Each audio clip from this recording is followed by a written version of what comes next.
Thanks for joining us today on The Close. I'm Marella Fernandez. Markets close in 30 minutes. Let's get to the stories we're following in the BNN Bloomberg newsroom.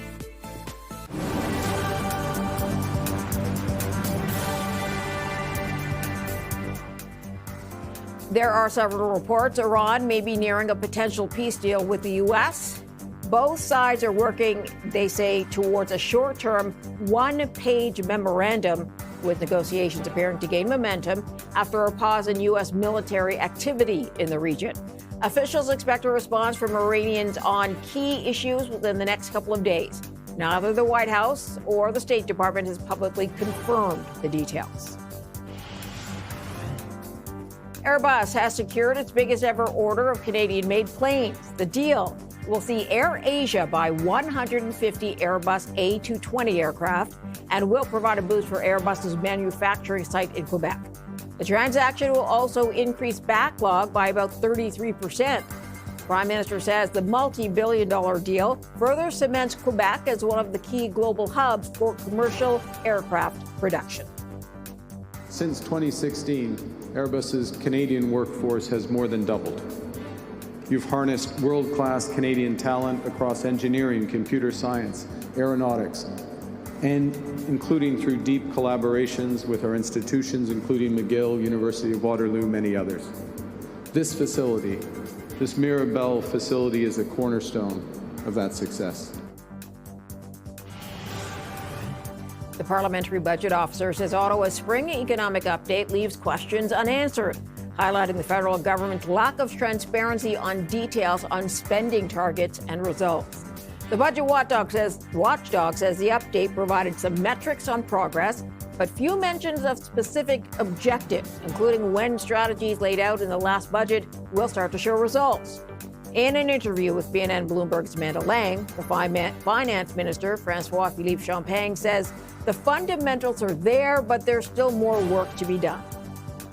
Well, if you look at the major project office, you have about $126 billion projects. You see we are at record levels, but there's still more work to do. Yeah, we're just getting started. Interprovincial barriers, we need to remove that. That would add $200 billion to the Canadian economy. So there's still work to be done, diversifying our market, removing interprovincial trade barriers, continuing to develop critical minerals and natural resources.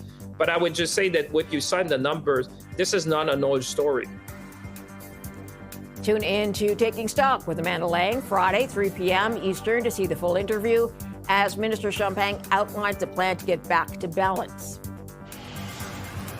Positive day on the markets today, with the TSX moving up 1.3%. That's a 432-point move for the index, now sitting just under the 34,000-point mark. Having a look south of the border. The S&P up almost 1.4% today, almost 100 points up. The Dow Jones moving up 1.4%. The NASDAQ a gain of 467 points, or 1.9% so far on the day. So the markets are higher, oil slumping on hopes that the end of the Iran war may be at hand. But our next guest says a pullback and possibly a bear market may be just around the corner. Bill Strazulo joins us now, partner and chief market strategist at Bell Curve Trading. Thanks for joining us today. Good to be here, Marilla. Stocks higher, but have been very volatile, as you know. But you're not interested in buying the dip, you say, right now. Why is that? Well, I think you have to think about it, Marilla, in two time frames. In the short term, ever since the Iran ceasefire on March 30th, the short-term bullish momentum has been bulletproof. The market just keeps heading higher. And right now, I don't see any change in that. If you decompose that rally, it's about a third momentum and about two-thirds fundamentals, earnings, sales, et cetera. So it's on pretty solid footing. I think if you got any kind of pullback in the major indices, even if it was a couple percent, it could be more problematic because that momentum piece might fall. That leg of the stool might collapse. But the short term still looks strong. So when we look at a market, and we advise some of the largest banks, hedge funds, mutual fund complexes, and pension funds all over the world, we always break it down to what's the short term, intermediate term, and long term outlook. The short term, what we've been trying to do across the board in the major global equity indices is buy weakness, because we still think that short term momentum for March 30th is in place. But when you take a step back and you look at it 6 months, a year, 18 months from now, I think it's a very different story for a couple of reasons. First of all, I think the longer term trend is tapped out. I've done hundreds of these television interviews over the course of my career, and everybody says they're a long-term investor. You want to stop an interview in its tracks, ask them, what's the long term? Is it going back 2 years, 3 years, 5 years, going back to 1929, the Great Depression? And nobody really knows how to answer that. That's our specialty, focus on the long-term trends and cycles. And we feel pretty strongly that this a big picture move started in early 2020 in the height of the pandemic, when it became clear the U.S. was going to get historic monetary and fiscal stimulus. And if you look at the longer term or the bigger picture through that lens of the rally off the March 2020 lows, the major equity indices in the U.S. look tapped out. The S&P is a little bit higher than we thought. The NASDAQ 100 is kind of right where it should be. And the Dow, our big picture target, was around 50,000. So, if you had talked to me in 2022, 2023, 2024, we were one of the most bullish firms on Wall Street. But now that we've basically hit these bigger picture targets, we think even though the short-term momentum is still strong and positive, you got to start to prepare for something bigger picture in the sense that, 6 months, a year, 18 months from now, I think you're going to be able to deploy that capital at much better levels. Okay, so what needs to happen in your mind for the rally to carry on? Well, as I said, I mean, when you decompose this rally, it's about a third momentum and about 2/3 fundamentals, which is earnings. Earnings have been strong. The economy's held together. The labor market is, not great, but it's held together. I think that's a really good question. A lot of things have to turn out and work out well, and only one thing has to go bad. So I think earnings have to continue to be strong. Not just the hype about AI, but also the promise of AI has to show through. The economy has to hold together, and I think the labor market has to at least stay where it is now, if not improve. So a lot of things have to come together, not to mention all the geopolitical issues need to be resolved. So that's a big haul, that all those things work out. One or two of those things go south, we're going to have a major problem, because it's not just about the long-term trend tapping out. Look at the valuations. I don't care if it's forward PE, trailing PE, cyclically adjusted PE, the Buffett indicator. They're all ridiculously stretched for the major indices. So you've got the long-term trend tapped out. The valuations are at historic highs or close to historic highs. And then you've got these looming geopolitical issues. The tariffs are still a problem, and I don't think this war or conflict in Iran is going to go away anytime soon. So when you put that all together, the long-term trend tapping out, the valuation stretch, a lot of problematic things going on both domestically and foreign. It's time for us to take a step back. Okay, so does that mean you're holding on to cash at this point? And for investors who still want to be in, where should they be looking for returns? Yeah, I mean, look, most of our clients are institutional, so they fight for every basis point. For institutional clients, I think you should be starting to raise some cash. Selling calls against your position, buying puts, put spreads, put trees. For people watching the show, I think what you do is you leave the money that's in the market, leave it there. But I'd be careful about new money committing at these levels. I think that's kind of a dangerous proposition. It's not about, Marella, saying what's going to be the ultimate high and what day. That's great television, but that's a loser's game. You're right once, you're wrong 1,000 times. The real exercise here is to determine what is the trend, and we think it's starting in early 2020. Where are you in that trend? We think that's pretty much done. And then once you get to a point where there's as much downside and upside, and I think we're well beyond that, you got to start to pump the brakes a little bit, because at this point, I think when you look out 6 months, a year, 18 months from now, there's a lot more downside than there is upside. Okay, let's leave it there. I'm out of time with you, but appreciate the conversation very much. Thanks for joining us today. Bill Strazulo, Partner, Chief Market Strategist, Bell Curve Trading. Shares of Loblaw under pressure today after their most recent earnings failed to impress some investors. More in a moment.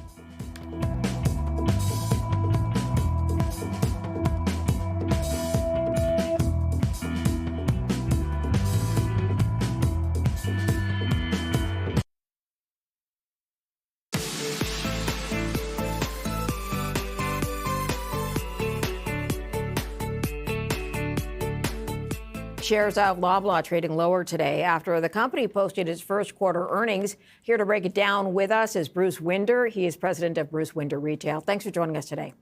Thanks for having me on, Marilla. Give us the bigger picture. What is driving the downturn today for the stock?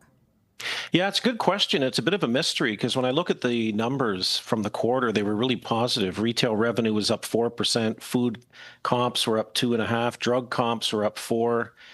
Margins were intact. SG&A leveraged 40 basis points. E-commerce was up 20%.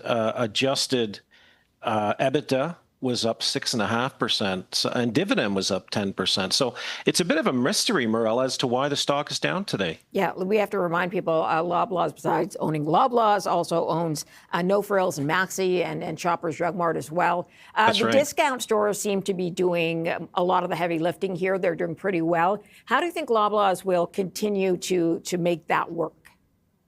Yeah, they got out ahead of the discount trend back in 2023, and they're opening about 30 of these sort of No Frills and Maxi and Quebec stores, and they're doing really well. I mean, they read the room. They realized that Canadians are in a bit of an affordability crisis, and they've been able to open a lot of these. The cool thing, too, is that they're finding a way to lower the cost to build these so they can get them in smaller markets where they haven't had them before.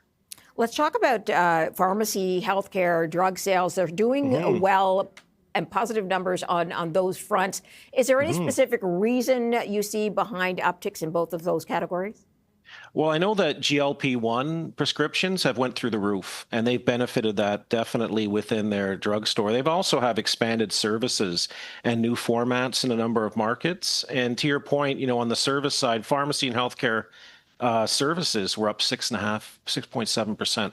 So again, they sort of read the room and realized there's a bit of a crisis as it relates to healthcare in Canada, and they're doing more and more of the healthcare services within their expanded Shoppers Drug Mart stores. All right, let's talk about the fact that the Strait of Hormuz still closed. We know that there have been warnings about some of those higher energy costs for transportation being passed on to consumers, so inflation, part of a problem here. Has the company said anything about that? They did on the earnings call this morning. Per Bank, the CEO, said they're fighting back. They haven't really accepted any cost increases from suppliers so far. So it's a real turbulent time. I mean, grocery margins, are generally pretty thin, right? So there's not a lot of room for this right now. So Loblaw's being big. They're pushing back on their suppliers as well. Okay, let's talk a little bit about the sale of PC Financial. EQB, that deal has passed through the federal regulator. It should close this summer. We were talking to the CEO yesterday. What kind of impact will that have on the company? And I'm asking because we know those PC Financial numbers are in this earnings report, but might be excluded from the next. Yeah, I think it's a good move. I mean, it allows Loblaw to focus on their core retail operation instead of the financial side. They are going to get a windfall of $600 million in cash coming, and they're still going to maintain an ownership, I think about a 16% ownership in it. But definitely it's about doing what you do best, which is retail, and, letting others do things that they do best. Interesting. All right, let's leave it there. Bruce, thanks for joining us. Appreciate your time. Thanks, Marilla. Take care.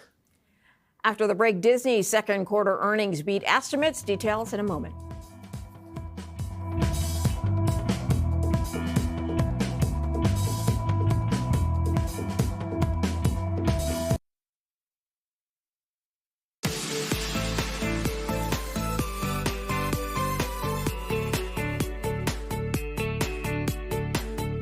Walt Disney posted stronger than expected results. Let's go to Bloomberg's team leader for media and entertainment, Christopher Palmieri. He joins us now from Los Angeles. Thanks for joining us today.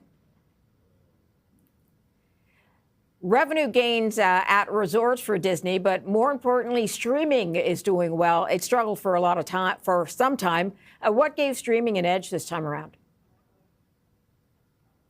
Well, for one thing, price increases, and Disney's not alone there. Netflix, Paramount Plus, everyone's raised their prices because they got tired of losing money, and now Disney's seeing the results.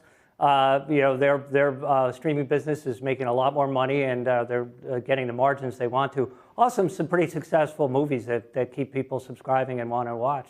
Okay, let's talk about what else is going well for Disney. Parks and cruises seem to be doing well. They had some new cruise ships, I believe.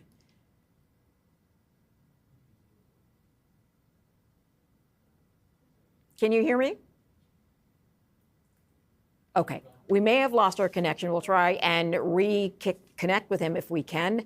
Let's go to this. Shark Ninja CEO Mark Barrowcast joined Bloomberg Open to break down how the company is thriving despite a pressured consumer, revealing the strategy behind its viral product growth, global expansion, and a push to become fully AI native. Here it is.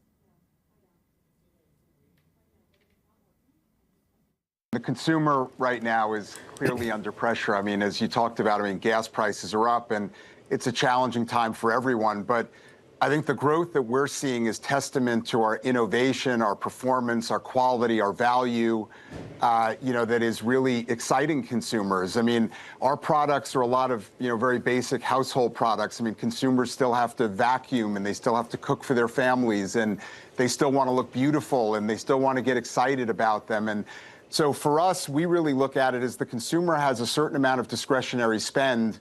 How do we do everything we possibly can to give them the best value for investing it with Shark Ninja? So to get to the important stuff, you've collaborated with Tom Brady and David Beckham now as well. Who's going to be next and how do you make these collaborations pay off for you guys?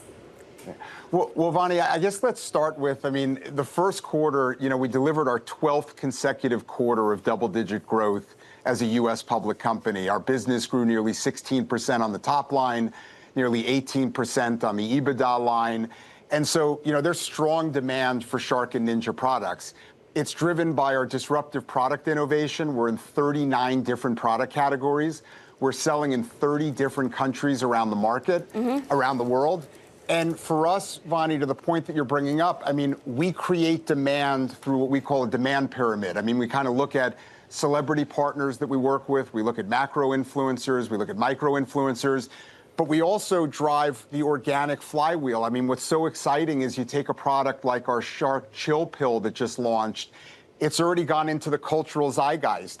Consumers are producing their own social media content and explaining how this product is so exciting and so amazing for them. I wanted to ask you, you mentioned 30 countries, how you're considering the global marketplace at this moment in time, when you weigh going into a new market, what you're considering, and if there are any kind of macro difficulties that are coloring those decisions here at this moment in time. So, David, what's interesting is, the products that we make appeal to a global consumer. An American consumer loves our products, a Brazilian consumer, a consumer in Italy. And so it starts with, is it the right product for the consumer? And we think we are delivering that. The second is the demand model. As we run social media in the US or the UK, that content travels. As we run it in Latin America, it travels to Spain. The world is not, this is not like we're running a commercial on NBC at 9 o'clock, 5 years ago. This content is traveling throughout the world. And we've got this great omni-channel strategy. We sell to every major brick and mortar retailer. We've got a robust direct-to-consumer business. And we're driving a lot more business now on TikTok Shop, as we expand that into 6 countries that we're in. You talk about the international expansion. It's obviously very important to you guys. Where are you concentrating now, particularly given that the international picture has changed since the war? So our business grew 32% internationally in the quarter. The growth was really broad-based. The UK is our largest market outside the US. That grew over 18%. Continental Europe is growing really nicely for us. In particular, Germany and France. Our Latin America business, we bought back our distributor rights in Latin America, and we saw very strong demand in Latin America. We've developed a great partnership with Mercado Libre in Latin America. As we're developing demand, we have to figure out how to get the product to the consumer, and they've been a great platform for us to expand and get to those consumers in those markets. So it's broad-based. It's Europe, it's Latin America. We've seen obviously a little bit of fall off in the Middle East over the course of the last couple of months. But we think over time that'll rebound. Mark, will you indulge me with a question about AI? I'm curious how you're using it, maybe for product development, but just more broadly in the business and how bullish you are on its prospects for changing the way that your companies operate. David, this is the most exciting time in the 18 years that I've been running and leading Shark Ninja. The innovation that is happening. In fact, I would invite you to go to our website and to my LinkedIn page. We ran an AI hack week. We shut our entire company down last week, and 4,200 people hacked for the entire week around AI solutions and how we bring them to the business. We don't want to outsource AI. We want to make our business AI native. We want to train everyone in AI. It's helping us drive faster consumer insights. It's changing the whole way we're developing products. We're developing products faster and better. It's helping us on the operations side. 25% of our calls today are being taken by AI agents that go into our call center. The shopping experience and the partnership that we have with Salesforce is going to be enhanced through AI. So again, we call it Jailbreak Shark Ninja. We have decided that we're awarding nearly $1 million to employees in the company for great AI ideas. I'd encourage you to kind of look at it and see what we're doing. I think it's really exciting, really innovative. It was an incredible week last week that we had. All right, let's have a last look at the markets before the end of the trading day. It's been a good one for the North American markets. TSX up at this point 416 points or 1.24%. So it's sitting just under the 34,000 point mark right now. Moving on to some of the U.S. markets, which are also doing well and in record territory. Here's the S&P, which has moved up 108 points. But remember, it had a record close only yesterday. So up 1.5% means a new record close likely for the S&P, sitting at 7,368 right now. Let's have a look at the NASDAQ. It is up 513 points. Pretty bonus day for the NASDAQ. It's up 2%, and that means a new record high is very likely for the NASDAQ as well, because it had a record close only yesterday. So 25,840 is where it is hovering at this moment. And again, a new record close very possible for the NASDAQ. Right now, what is going on is there is more enthusiasm about the conflict in Iran winding down. That has pushed down oil prices today on hopes of that, although many are saying it'll take a long time for that oil supply to unwind, having been backed up for more than 2 months right now. But stocks are obviously getting a big lift on both earnings results and a hope for an end to that conflict as well. The closing bells on Bay Street and Wall Street are coming up next.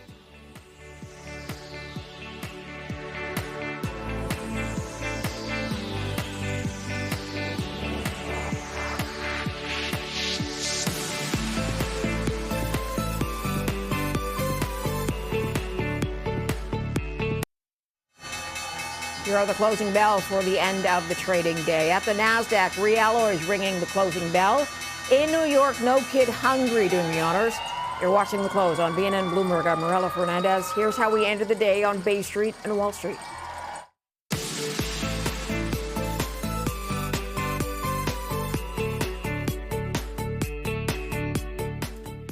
A pretty strong day for the North American markets, with the TSX moving up 1.24% or 414 points on the day. The S&P up almost 1.5%, a 105-point move to the upside. And then take a look at the NASDAQ. It is up over 2%, over 500 points up on the day to 25,838. The NASDAQ and the S&P having new record closes today. Let's get to the movers in Toronto. Materials moving, the biggest sector today, making the gains. And you can see it there. It's up 6.5%. So let's take a look at some of the independent movers. It's the miners who were doing the gaining today. Sprott Inc. is up today. Look at that number, almost 20%, 19.8% or $34.27, taking that share price to $207.65. America's Gold and Silver, also a big gainer, 17.5% up, $1.32. The stock price at $8.87. And then Nova Gold gaining today more than 13%, 13.7%. And then IM Gold is also up about the same, a little bit more, 13.9% on an earnings beat.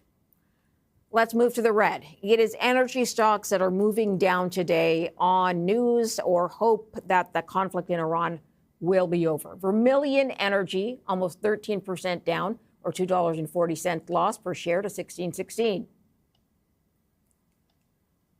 IA Financial had an earnings report out investors did not like. It's down 9.5%, taking the share price to $159.21. And then Stella-Jones also losing today, 7.8%, taking the share price down $6.49 to $77.01. Let's go to Bloomberg's equities reporter, Stephanie Hughes. She joins us now to take a deeper look at some of the movers. Let's start, Stephanie, with SSR Mining, the big bounce it had today. Was that solely on earnings? Yeah, actually, it was earnings, it was financial results, operational results, and as you mentioned, a lot of the miners were doing the heavy lifting today, and SSR Mining did spend a good chunk of the trading day as the top TSX performer. It still ended the day among the top winners there. That's because its shares gained by nearly 21% at its highest point, which marked the precious metals miners' best day since November 2008. So it's been a while since we've seen a move of this magnitude. And that came after some positive financial and operational results. Starting with earnings, we saw the company get an adjusted $1.15 per share, which came significantly ahead of what analysts were expecting there. Revenue was also a beat as well. The company also reported that its Marigold mine will produce as much as 200,000 ounces of gold, which came ahead of what analysts were looking for, which was closer to 187,000. So the results were pretty well received by analysts, including the team at TD Cowen, who said that the company was further strengthening its balance sheet with no meaningful debt and some share buybacks.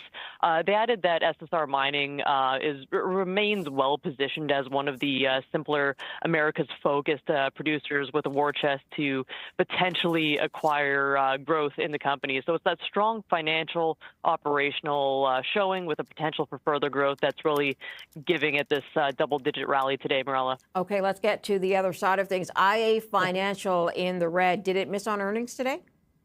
Yeah, it was a different story for IA Financial. It was kind of hit with a double whammy of an earnings miss and then an analyst downgrade. So that caused the shares to fall by as much as 12%, which was the biggest drop since February. And yeah, let's start with the results. The core earnings of $3.25 per share just fell short of what analysts were hoping to see there. Came in a little, other metrics as well came in a little light. The analysts said that the miss was primarily caused by experience losses and a higher share count, so that kind of weighed on the results a bit there. And that this miss also led TD Cowen analyst Mario Mendonca to cut his team's recommendation on the name to a hold from a buy rating. So Mendonca acknowledged that the results really weren't as bad as as they expected, but they also expected that IA would easily beat results just coming off the back of a weaker fourth quarter. So we didn't quite get that easy beat, and now we're seeing analysts and investors responding in kind, Morella. All right, we will leave it there. We have Bloomberg's Stephanie Hughes in Toronto. Thanks for that.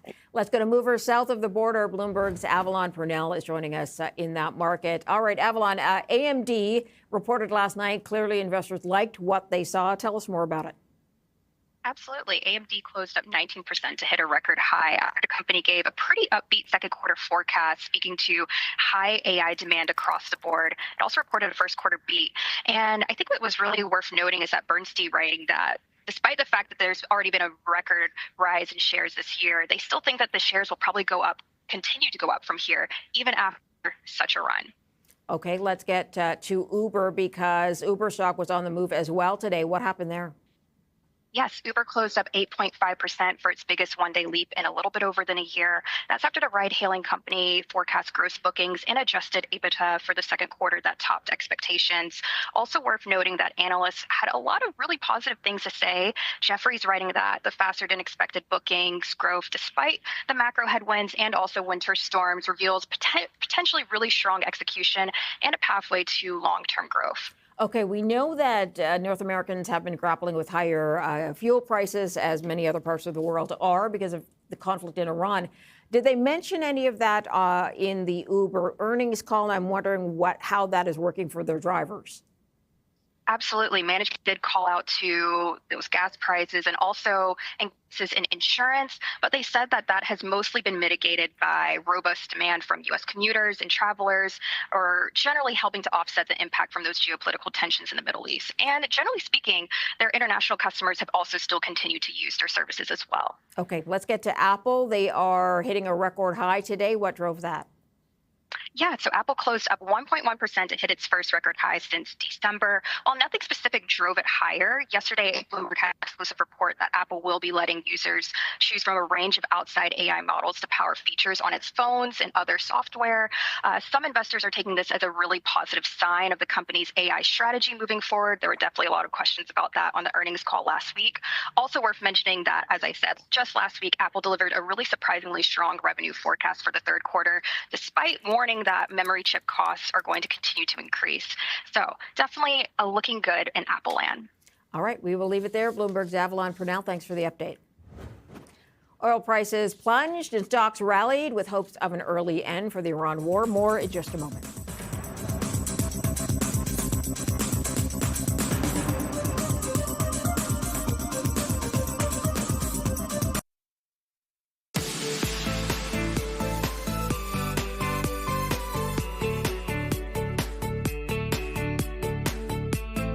Stocks rallied as oil prices tumbled on hopes the Iran war will end soon. But my next guest says forget macro drivers like geopolitics and oil prices, focus on micro factors like earnings and consumer spending. Let's go to Scott Ladner, Chief Investment Officer at Horizon Investments. Scott, thanks for joining us today. Hey, Marilla, thanks for having me. So are you saying the drop today in oil prices did not end up lifting stocks? No, not quite. I mean, the point I was trying to make with that note was really just that part of the reason why the market has done so well through some of this crisis is that we have sort of shifted away from the tyranny of oil and really kind of into the place where, listen, even a 40% hike in the price of oil isn't enough to derail this economy because we're just not that tied to it. We're not nearly as tied to it as generally the experts have thought that we are. And so, look, the war ending and oil price dropping certainly is going to help, but it's just not really been the driver of markets really over the last two or 3 weeks. Okay, so let's talk about a bit of a longer term outlook because we know the damage that has been done to some of the infrastructure. We know about the backup. We know about the supply chain being a bit mangled right now. So do you see oil prices continuing to drop if there is a full resolution and announcement that the war itself is over? Yeah, I do. Like that is sort of the history of how these things end up working. Look, I know all the oil experts are out there saying that there's this massive amount of infrastructure damage and it's going to take a long time for these ships to get through and everything else. But financial markets just tend to look through that kind of stuff. And like, let's be honest, these oil experts have not been right about very much concerning this war. I mean, they even had scenarios where they even refused to even consider scenarios where the Strait of Hormuz was closed for a long period of time in some of these war game types of scenarios. Because they thought it was so outlandish and really not to be credible, and so I just kind of have to take with a grain of salt some of the things that some of these folks are saying because they've just not been right about either the price of oil, the impact of the price of oil, or frankly about the impact on the broader economy, both in the United States and globally. And so I do expect that we're going to see a week sometime pretty soon when the price of oil drops 30 or 40%, and that's going to be a welcome sign. Okay, so let's get to some of the micro drivers that you say investors should pay attention to. Earnings are part of that story. Are you surprised by how much dominance there is with AI in this period? A little bit. This is coming a little bit faster than I kind of thought it was going to, Marilla. This is always a story that we've been talking about, that the diffusion of AI throughout the economy is going to be sort of the next leg, like building of it is first and then the diffusion of it is next. It looks like we're doing both the building and the diffusion at the same time right now. And that is definitely having an impact on company earnings through the margin channel. And that margin channel is incredibly important because that has an exponential impact on the impact on the price of stocks. And so what we're seeing in this earnings quarter, which is that we're just going through right now and almost through in terms of reporting season, is really kind of a goat earnings season. I mean, like this is we're getting revenue increases of 12, 13% year over year. earnings increases, albeit with some one-time items of 20-25%. This is the type of numbers you see coming out of like coming out of a recession or coming out of a COVID type of period, something really bad, like a rebound type of quarter. And we're getting in the middle of an expansion, which is really pretty extraordinary. Okay, I'm also wondering if you could talk about Apple specifically, which hit a record high today. And as you know, their AI plan is really kind of a non-plan. They don't have their own AI entity or build out. They're incorporating other AI into their own products. What's your take on that? Look, I think it's telling that they put a hardware guy, hardware chief, in the top position there. They are. It seems like what they're trying to do is really kind of bet on the hardware aspect of the AI build out. They're just obviously have sort of eschewed the entire building our own model and kind of doing our own LLM and like all of that sort of work. They're just leaving to other people, and they're saying we want to be the hardware device or the hardware set of devices that people are going to use to access all of this stuff. As we move away from sort of the race building, kind of the racing to the better model. Apple's trying to position themselves, it seems like, as the place to go from a hardware standpoint. We'll see if that ends up working. Okay, so let's talk a little bit more broadly about tech because there are valuation concerns by some. But how much more upside can there be for tech? Or what do you think that upside looks like? You mentioned that they're kind of building out and getting the benefit of AI at the same time, and that could carry on for quite some time. It could. I mean, look, we think this is going to be measured in years, not quarters. And the weird thing that I don't think too many people realize is actually tech multiples, tech PEs are down. Like they're down it's down one turn this year so far. So all of the return we've gotten out of tech has been earnings. It's earnings like plus actually, because PEs are down like 1 point so far year to date this year. So I do think this is a place where you can get a kind of a long trade, like a long time trade in tech, and kind of like we had from like 94 to 99. I mean, that was a 5-year period of time. We went from PCs to the internet, and this is going to be AI to like the what is the next on AI? It's going to be probably robotics to physical AI. But this is not a short term thing. This is going to be a long term kind of thing. One of the other micro drivers you're watching is consumer spending, and I'm wondering where you see that going. We have layoffs in tech, quite a lot of them that have been announced, and we have the Fed turning more hawkish. So what's your take on where the consumer's at these days? The consumer is still pretty healthy, frankly. I mean, look, yes, we are getting some sort of targeted layoffs in some parts of the market. That's going to be expected. The creative destruction, destruction is part of that phrase, and we do expect the labor market to evolve through time as AI sort of takes hold. But so long as people have a job, and generally in the United States and Canada they do have jobs, unemployment rate is still quite low. They're going to spend money, and this is still a market where and a consumer who is flush with cash, frankly. In terms of checking deposits and savings accounts and money market accounts, we are up well into double digits over the sort of the pre-COVID sort of trend lines.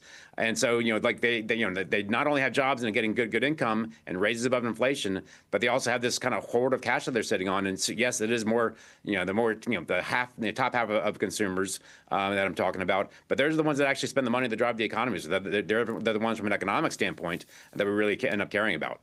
Scott, I've got to leave it there, sir. I'm out of time with you. Scott Ladner is Chief Investment Officer at Horizon Investments. Thank you, sir.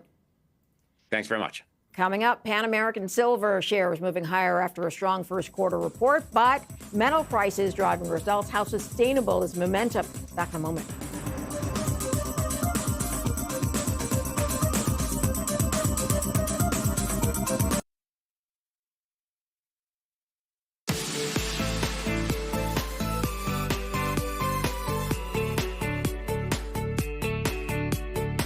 Pan American Silver shares are surging today after the company posted stronger first quarter free cash flow, helped by higher metal prices and cost discipline. But with those results tied in part to stronger silver and gold prices, how sustainable is it? Michael Steinman, CEO of Pan American Silver, joined us to talk about it. Quarter after quarter, very strong cash flow. This quarter is no exception. Nearly $500 million of free cash flow. We have a very big project. Actually, one is just behind me in the background, which is in Mexico, La Colorada. It will be about a $1.9 billion spend on that project to bring this mine from the current 6 million ounces a year to about 19 million ounces a year of silver.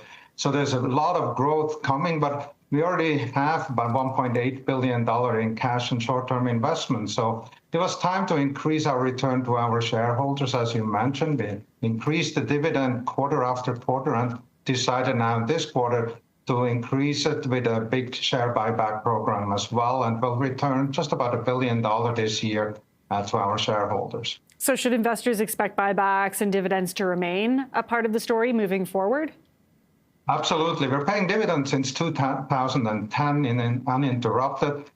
We started the share buyback quite a while ago and increased it, as I said, now for a total of $1 billion. And that should continue as long as these strong cash flows continue. The dividend will always be there, of course. And then, the project growth will decide in the future how many projects we have and how much cash flow is available for the share buyback or growth.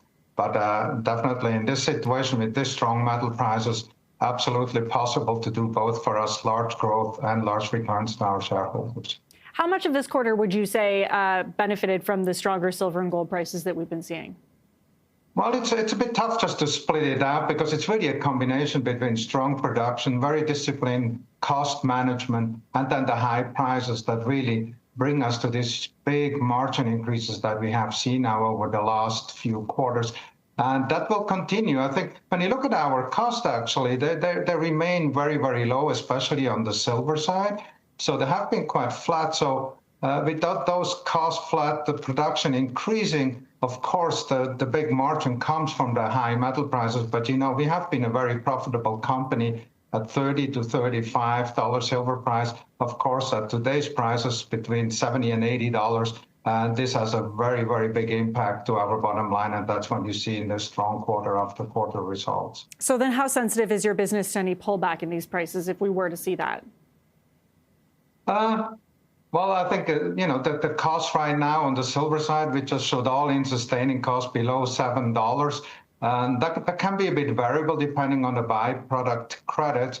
And, we guided somewhere silver cost for the full year, maybe in the $15 to $17 range. So that gives you a good idea how far the silver price can really pull back and still keep us a very profitable company. Of course, there's always more to do, and we, if prices will pull back that far, but I can't really see that happening. There's so much demand for silver in the world, especially on the industrial side, but also in the investment side, hence the high silver price right now. And I can't really see a world where the demand on the industrial side of silver will be so low that we will go for silver prices below, $30 or so. Mm-hmm. That I don't think that's possible. I take your point on that, but just hypothetically, if that were to happen, if we're to see prices level off, where are you most focused on protecting margins, or where would you be most focused on?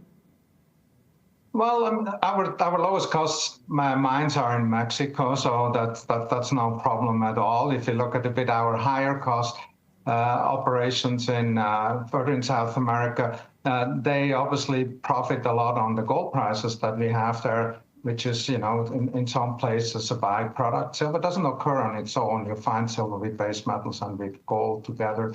So you get obviously that effect of the high gold price that helps us as a byproduct credit as well. But, I see it across the board really to be able to protect strong margins, even at way, way lower prices. Of course, they're not going to be that big anymore, where we create, $500 million free cash flow a quarter. But, Pan American has been and will be a very profitable company. You flagged off the top there that cost discipline was a driver in this quarter, but with silver costs coming in kind of below expectations, how sustainable is that moving forward? As I said, look, we guided a bit higher cost for the full year. We'll see how that advances, I think. There's a lot of other impacts on the cost side, especially on the silver side. Exchange rates, as we work in many different Latin American countries, the exchange rates have a big impact to that as well. And as I said, the byproduct metals that we use as a credit for our cost. So it's not just the cost control in the mine, which is obviously very important, but it's also these external factors that we don't have really control over it. So we'll see how this goes. If obviously this will continue the similar fashion for Q2, we will have to have a hard look at our guidance and obviously kind of lower our cost guidance because that looks very strong for the year so far. But one quarter doesn't make a year yet, so let's see how it advances. But I'm really, really happy where we stand right now at our cost. Way below our guidance and a very great start for the year 2026. Michael Steinman is CEO of Pan American Silver. When we come back, we will hear from Boardwalk REIT on its first quarter results. Back in a moment.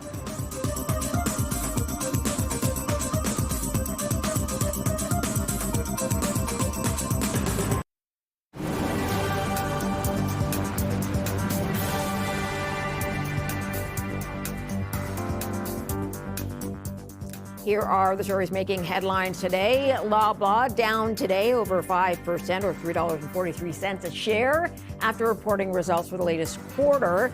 The grocery chain company posted profit and revenue that did slightly beat estimates, driven by traffic and sales across its discount grocery banners. But investors may have been expecting a bit more. Loblaw posted modest growth in both food and drugstore sales. The company is maintaining its outlook for the year, says it continues to expect earnings growth as it invests in store improvements and operations. Suncor Energy, one of the biggest laggards today on the TSX, after first quarter profit missed expectations. The energy giant also cut its full year forecast for refinery utilization.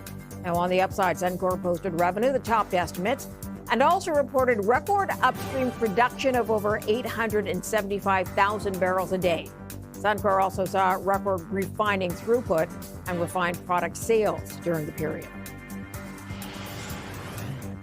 Shares of Cenovus Energy closed in the red after the company missed revenue and natural gas production estimates. Despite that, Cenovus saw its strongest ever quarterly production cycle, which included a significant jump in profit. That was helped in part by stronger margins in its oil sands operation and contributions from its recent acquisition of MEG Energy. Boardwalk REIT reported a strong first quarter, citing high demand for rental units in Edmonton. The CEO of Boardwalk REIT, Sam Colas, joins us now to talk some more about this. Thanks for joining us today. Thank you, and it's great to be on your program, and welcome Morella and all our viewers to BFF Redefined, Boardwalk Family Forever. Okay, let's talk to the strength of the quarter. Where was that strength coming from? Edmonton has one of the lowest rents in the nation, as does Alberta and Saskatchewan. Credit where it's due, Premier Daniel Smith and Premier Scott Moe keeping rent controls out where the lowest and most affordable rents in the country now exist. Okay, so the presence in Alberta is big for you. Edmonton is what you're speaking about. Has any of that market been affected by lower immigration numbers in Canada? It has moderated our adjustments, and we're seeing more inflationary adjustments. And over the last 20, 30, 40 years, rents essentially track consumer price index and inflation. So we're right on track with that now. What's occupancy like for Alberta and for some of your other markets in other regions? Well, one of the highest vacancies in the nation is Calgary, again, because of our competitive market and the public policy of no rent controls. There's a lot of investment, a lot of competition, a lot of choices right now. More on the higher, more expensive, newly constructed apartment rentals. And so with the higher rents, the vacancy's higher at that category. With the lower rents that our average is around 1,600 portfolio wide, we're still seeing demand and slight consumer price index adjustments. Would you say that vacancy is higher since the lowered immigration numbers? Oh, yes, absolutely. The demand has dropped because of international immigration, and we need a positive population growth. We're advocates of a stronger economy that requires positive population growth. We have a lot of housing now, Morella, and room for new migrants, and so it's time to be more balanced with our immigration policy. Clearly, you may get a tailwind from nation-building projects. We have a prime minister who's very interested in making Canada a superpower for energy. What could that look like for you? Well, for everybody, Morella, we need as a nation to be energy independent. And the best case example is our American brethren and sisters south of the border. Since the United States has become energy independent, they've never really looked back at a recession. And so we have to make Eastern Canada energy independent. We have to connect our coast to coast with our energy. Sam, more affordable energy creates more affordable manufacturing and a stronger economy. Energy is critical for economic success. ESG equals energy security equals GDP growth. And you would get a lot of benefit from workers moving into the Alberta market to help build out some of those projects. Yes, the white-collar planning jobs that are going to start off with the mega projects, and then jobs coast to coast, because more affordable energy and connecting our nation with affordable Western Canadian produced energy is going to be great for manufacturing in all of Canada. Let me ask you about the spring market. Is there a lot of movement this time, or is fall bigger for you?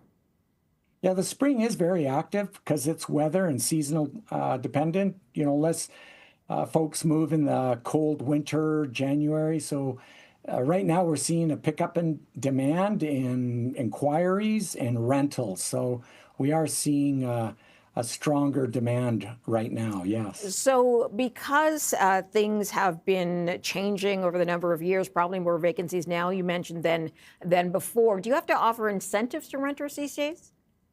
We're adjusting our prices and keeping our prices low. Over the last several decades, we've self-regulated and have always moderated our adjustments.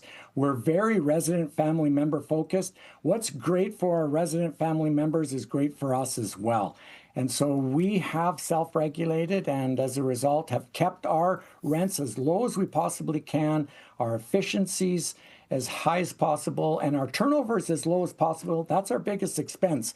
And low turnover, lower expenses, better for our margins and bottom line as well. So it's a win-win-win for everybody. So, Sam, where do you see the biggest weakness? Where would you have the greatest vacancies? I know you have units, I guess, in BC. You mentioned Alberta, Ontario as well. Is there one part of the country that at this point is weaker than others? Well, we have strategically focused in on really large, on average, 2-bedroom unit sizes. And so they're well located as well by hospitals, offices, schools, transportation, and large apartments are really hard and very expensive to build and replicate. So there's a lot of oversupply of very small, newly built and expensive apartments. That's where we're seeing a lot of the vacancy. We haven't built or bought apartments like that. We typically build large unit sizes, like the one we just finished in Victoria, that's renting really well, and a reflection of the demand for large apartments at a very reasonable and competitive relative value in locations where houses are over $1 million. So renting at $2,500, $3,000 a month is compelling and really great value that is relative versus other choices in that more expensive housing market. If interest rates do go up, how will your REIT be affected? Yeah, well, we've seen that before, and higher interest rates translate into much higher mortgages and carrying costs for folks that are owners of housing. And so we are seeing some of our renters that are coming back, selling their homes because interest rates have essentially increased about 100% over the last 3-4 years, and coming back to our more affordable rental communities. So higher interest rates create a movement back into more affordable rental housing. Interesting. Sam Colasar, I've got to leave it there. I'm out of time with you. Thank you for your time. I appreciate you joining us today on The Close. Thank you so much, Marella. Thank you. Take care. We do want to share some breaking news right now. AirAsia is ordering 150 Canadian-made jets, which is a big gain for a Canadian company. Let's go to CTV's Rachel Aiello. She's on the story today. Rachel, share some of the details here. Yeah, good afternoon, Marilla. So what we've been able to confirm this afternoon through this announcement in Mirabel, Quebec, with Prime Minister Mark Carney on hand, is that AirAsia is ordering 150 Airbus jets, specifically the A220 aircraft. And this is going to be going towards their airline's efforts. These jets specifically are being touted as a clean sheet design that are more environmentally and sound friendly.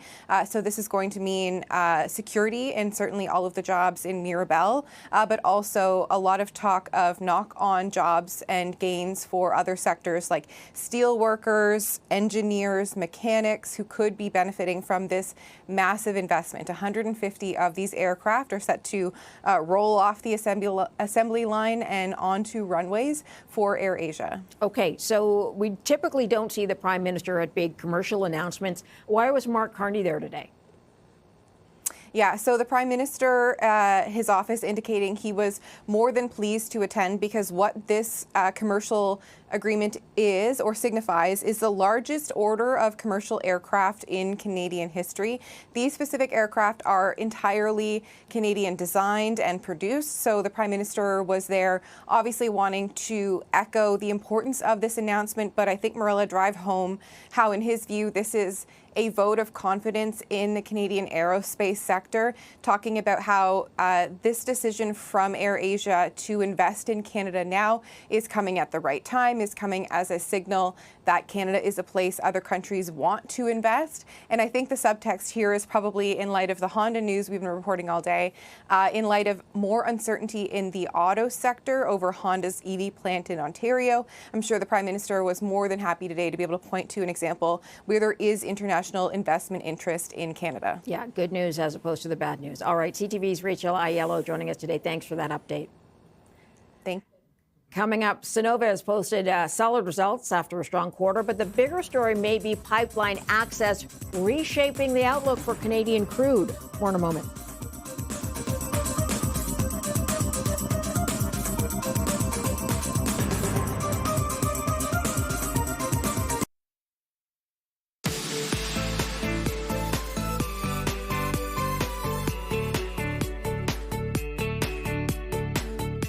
Cenovus has delivered a strong quarter with record production, higher cash flow, and a dividend hike. But the bigger story may be new pipeline capacity, easing pricing discounts and improving the long-term outlook for Canada's oil sands. For more perspective, we sat down with Manav Gupta, Executive Director at UBS. If you look at Cenovus's earnings calls today, at the start of the call, the CEO was basically explaining how somewhere the Canadian energy has got left behind because of policy and climate issues. Now, one of the things which can help on one front is definitely the egress. We have seen some crucial projects across Canada get delayed because of the lack of egress. Now, that is getting resolved as we speak. Enbridge is bringing on MLO1, which is Mainline Optimization 1, and then Mainline Optimization 2. And, this is being recognized by everybody. Yesterday on their earnings call, Energy Transfer, which is a U.S. company, talked about what a good project MLO2 is. This is a project which will allow 250,000 barrels more of Canadian crude to come to U.S. without actually adding more capacity. So that's the kind of projects that we are looking at, where the dependence of U.S. refiners on OPEC barrel continues to go down, and we can actually source more Canadian crude. And if you look at what Marathon Petroleum Corporation also said very importantly yesterday, they said, look, we were able to run so well during the quarter because we were able to buy a lot more Canadian crude. In fact, they went on and said we could have bought more Venezuelan crude if we wanted to, but we chose to buy more Canadian crude. So I think the U.S. refining complex would benefit a lot from these additional pipelines. Cenovus would benefit, Suncor, CNQ, all these companies would benefit. So it's a mutually beneficial relationship for both Canada and U.S., for Canada to send more crude to the U.S. refining system, where this crude can actually be run optimally. U.S. refining system is actually pretty complex. It can handle these heavy sour barrels very well. And when it comes to pipelines, then, does better pipeline access mainly reduce downside risk for Cenovus, or does it actually enable the company to accelerate growth and capital returns? I think it's both, but as you saw today, they are accelerating their development program at Christina Lake. That is one of the reasons. They also talked about why they believe there will be an upside to their synergy number for this year. They didn't give us a revised number, but they made it very clear that the synergy number initially of 150 million will now have upside. One thing I want to also point out very quickly, look at the shareholder returns are very strong, but the shareholder returns had a 330 million for preferreds. Now, all the preferreds are gone. So for the same amount of free cash, going ahead, you will see a lot more buyback because they don't have to redeem those preferred. So we think shareholder returns are going higher in 2Q and 3Q. And CFO actually made a very interesting point. He said, look, I understand that commodity price is much higher than what I thought at the start of this year, and I will use that opportunity to basically fix my balance sheet even more. So we do expect the pace of deleverage to be higher in 2Q and 3Q versus 1Q for Cenovus. How vulnerable is a company like Cenovus, though, if oil prices don't remain as elevated, if demand goes down?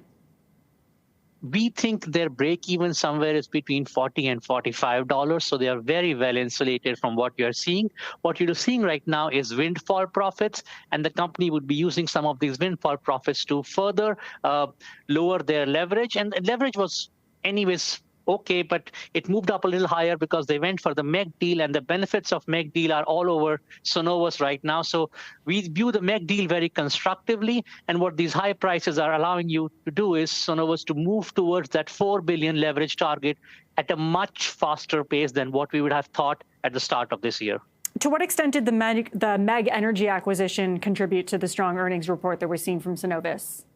Look, they have reported record production from Christina Lake, and that was part of the deal. And what they also talked about is they're looking to accelerate some of their growth plans. So the 40,000 barrels, which are part of this MEG deal, could probably start now up earlier in 2028 than what was initially scheduled. We're also seeing reports, earnings reports coming out today from Suncor. And when you look at some of the competitors in this space, do you think Cenovus is better positioned than some other companies like Suncor, for example, or Canadian Natural Resources? Look, both Suncor and CNQ, all those companies are very high-quality companies. And the way I would like to put it is you want to be with the companies that face lower geopolitical risks. The companies we are seeing which are getting impacted because of downtime in Qatar and other places, we believe these Canadian companies are insulated from the geopolitical tensions. They're actually not seeing any production shut down because of those geopolitical tensions. So whether it's CNQ, Suncor or Cenovus, they are better positioned than some of their global competitors because the crude prices are high, their production is not impacted, and it's more becoming clear to the world that North America is a place for safer energy dependence in terms of if you're looking to buy more energy, and that can even be liquefied natural gas, you need to go to North America than Middle East because of the geopolitical tensions. Looking ahead, what would continue to confirm that this is becoming a lower risk oil sands trade? And also, what should investors be watching for over the next 6 to 12 months? I think you need to watch for the crude differentials. You need to watch for the shareholder returns. You need to watch for the deleveraging. But you also need to watch these pipeline progresses. As these pipelines progress, you could see a further re-rating of the Canadian sector. Gone are the days when you were worried that WCS would trade at a $40 discount to WTI. And that has definitely helped. But there are news articles, and again, they're also on Bloomberg, where they're talking about another project, which is, I think, between Sobo and Bridger, which could add another 450,000 barrels of additional Canadian crude capacity to the U.S. Such projects would be very welcome. It would de-risk the oil sands, but this is exactly the kind of crude that U.S. refiners want in their refining system. So you bring a project online like that, all of North American energy wins. Manav Gupta is the executive director at UBS. It would be one of the largest catalog music deals in history. That story in a moment.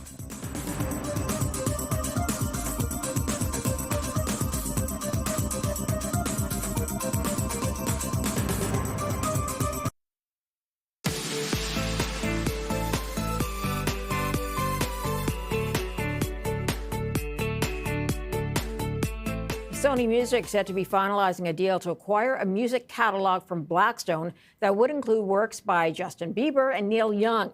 It would be one of the largest deals of this kind in music history. For more, let's go to Bloomberg's Lucas Shaw. He joins us now. Lucas, Sony said to be partnering on this. Who's getting in on the deal?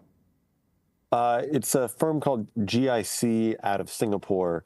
Sony, all three of the major music companies, Sony, Universal, and Warner Music, have set up these off-balance sheet financing vehicles for buying catalog. Warner has one with Bain, Universal has one called Chord with a firm called Dundee Partners, and then this Sony one, and it lets them buy catalog at multiples higher than their stock currently trades at, so their investors don't freak out, and it also means that they don't have to put up all of the money. Okay, so this is owned currently by Recognition, I believe. Have others tried to buy them in the past? Well, it's hard to answer. There's been a Blackstone, which is the ultimate owner, along with some of the debt holders, has amassed a bunch of assets over the last decade. You know, a lot of these used to be owned by a company called Hypnosis, which was publicly traded in the UK, started by this famous music manager, Mercuriadis, who everyone felt was wildly overpaying for these things. He ends up getting blown out. Blackstone takes it over. They've sold a few of their assets already to Sony, which distributes the music on their behalf because Blackstone doesn't have that capability. With this particular sale, there are other entities that want to be in the process but have not been allowed in. Okay. There have been a lot of these deals recently, these multi-billion-dollar music deals. Is anything triggering this? You know, it's hard to say. Their music catalogs have been a very attractive asset for the last decade plus. You know, initially the belief was that's because, you know, streaming growth is booming and a catalog is more and more popular, accounts for more and more growth or more and more of the music consumption and of music revenue. But growth in record sales and publishing has actually leveled off over the last few years. And so people are somewhat surprised. You know, the public music companies, Universal and Warner, they're not doing very well, at least in terms of how their stock price is. But to your point, this is the third multi-billion-dollar deal already this year. I've covered the music business for more than a decade. I've never seen that level of activity in such a short period of time. And we should let people know what the number that is bouncing around is, sort of $3.5 billion. Is that right? Between $3.5 and $4 billion, I'm told, is what the price will be for recognition. Yeah. And what do you think of that dollar amount? It's pretty good. You know, I'd heard a few different numbers, and there was some concern. You know, I think some of the people who are trying to get into the process have been saying that Sony is not paying enough, but that was back when Sony was supposed to be in the low threes.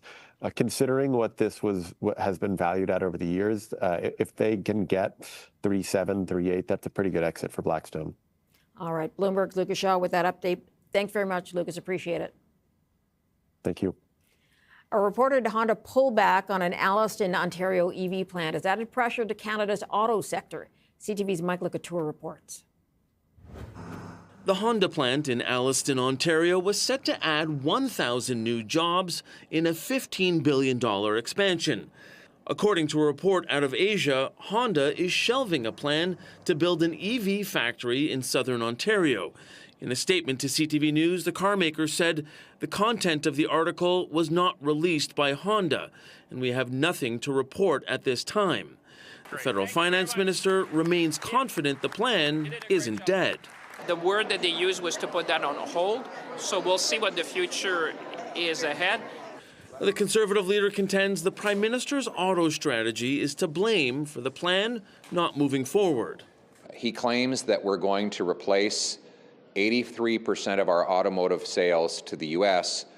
by making electric vehicles that people don't want to buy.